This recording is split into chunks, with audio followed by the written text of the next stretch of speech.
So this year with FIFA 09, what we wanted to do was emphasise what football was all about. So whilst we were really conscious of delivering a fantastic gameplay experience, this year we've actually put in over 250 key additions to the game and improvements in gameplay that our fans wanted. We have kind of three major focuses. One, on intelligence, making sure that the positioning and the goalkeeping is better. One of the big areas we've focused on there is the goalkeeper. It's a difficult position, the goalkeeper, because if he does one bad mistake, one bad piece of AI, it can ruin a whole match. Last year he was a bit stupid sometimes, but also a bit superhuman other times, so Aaron and one of our engineers have been working hard on humanising the goalkeeper. Well, what we try to do is not just simply give the goalkeeper a coverage and say, okay, he can get this far, so he couldn't get that ball in the top corner. What we wanted to do is find out the reasons why you can get into the top corner. The idea basically being trying to mimic the fact that in real life the goalkeeper has to read the ball trajectory. So we talk about intelligence in the goalkeeper. Now he's thinking on that level, trying to figure out what's the best thing for him to do, what's the best action he should take based on the scenario. We put a lot of work into that this year, and I think we've got some really cool results and a lot of animation improvement. And I guess yeah, the miss saves in the was that where you're going to go there? No, but I wasn't. But go ahead. So you've got like the goalkeeper knows the ball's going wide. He'll just watch it go wide. I think we have reactions for when he gets scored on as well. So he's lying on the ground and he's stumping the ground and he's disappointed. Things like that. It really brings him to life. This year we have a new technology with our goalkeeper, what we're calling dive at feet. So he'll be coming out and he'll get to the right distance, and then maybe the attacker changes direction. He can actually change the animation and blend into a new animation and kick out a leg to try and save it. We also wanted to make sure there's more realistic physical actions and attributes to the players. We came up with ideas of things like speed and strength playing a huge effect. We took all those things that we wanted to achieve and built a new system. I think one of the things to get from it is that it's in no way scripted. It just takes all these contexts, it takes the attributes, it takes the distance. And it really results in an organic feeling jostle, and it feels good. Some players in their database have been assigned a diver trait to say that they do fall over quite easily.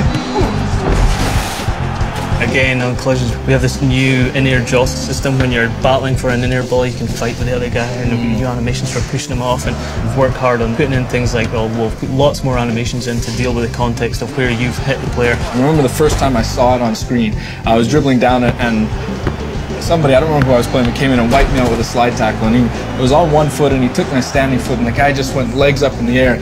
I replayed it about 35 times, calling, Gary, come look at this. And we're just going back and forth, just rewinding this one collision over, and it really feels really cool when you get it right, and I'm pretty happy with what we've done this year. So. Yeah, it's pretty spectacular.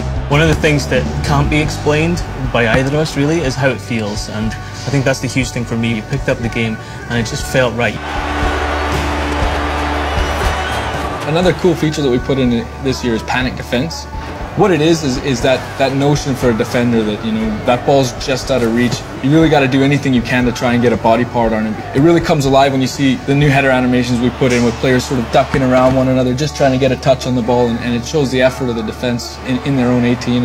And you know, when you see all the variety and the different header animations we have this year, it's quite amazing. There's one more thing, the shielding, I think, that we've put in new this year. We've changed the system. Before it used to be like when you would shield the ball, you would move yourself around the ball to try and protect it from the defenders, but now we actually move the ball, like it's more realistic. It's like that attacker has a sense of, okay, this guy's on my back, oh, I can feel him moving, I just need to move the ball here to adjust it. Just a little bit more intelligence for the attacker in the shielding system too. Some of the behaviours from the new trapping is really nice, really fluid. Basically a feature we call it position to trap, but it's not really. It's a garbage name.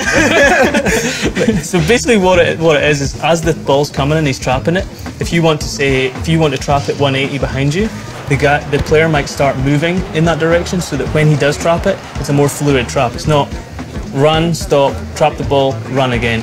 He's running in the direction you want to trap it in the whole time. The second piece to that, I guess, is if you can imagine swinging the ball around your defense, so your fullback has it and he's playing it inside to the center back.